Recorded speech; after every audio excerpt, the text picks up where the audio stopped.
The chart I'm building shows the greenhouse gas emissions from producing 1 kilogram of some common foods. In other words, it shows how much they contribute to global climate change. Most fruits and vegetables are down here with relatively low emissions. Poultry and eggs are a little further up. Pig products are here. Coffee and chocolate are a little higher. But all of these pale in comparison to this food. It's the worst thing we eat when it comes to global warming. This is beef.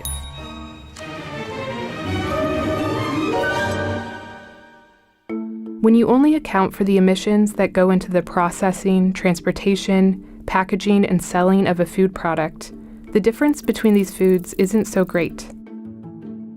When you add the emissions from growing and processing food for livestock, you can see that animal products have higher emissions than vegetables. But the real gap comes from these two factors: the emissions associated with the farming process and the impact of land use change. Coffee has such a big footprint because of the fertilizers farmers use to grow it, which emit a lot of the greenhouse gas nitrous oxide. The farming process also accounts for most of the disparity between cow and sheep products and everything else.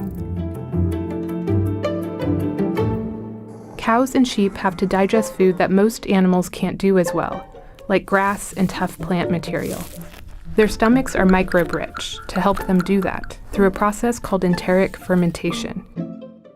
The byproduct of this digestion is methane, a powerful greenhouse gas. Some of those emissions come out this way, but 95% come out the front.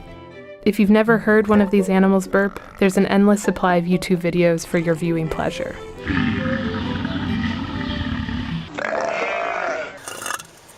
Really? That was rude, sir. Jokes aside, though, methane is a huge contributor to climate change. It's the second most emitted greenhouse gas after carbon dioxide.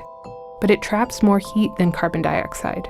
Its global warming potential over 100 years is 21 times higher. Among human-related activities, enteric fermentation is the biggest contributor to methane emissions globally, more so even than the methane emissions from burning fossil fuels. And it's a big reason why the farming process-related emissions for beef and sheep are so high. The second reason is land use change. Starting in the 1700s, the amount of land developed for humanity's purposes started to skyrocket.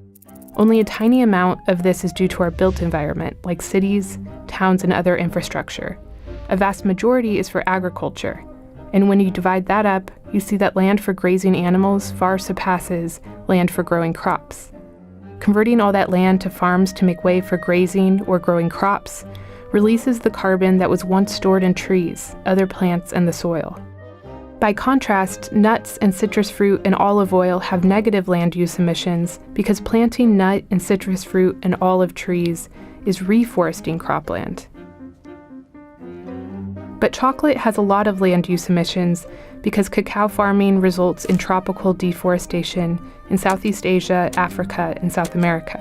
And grazing animals take up a lot of space compared to crops. 80% of deforestation in the Amazon rainforest, for example, is to make way for cattle ranching.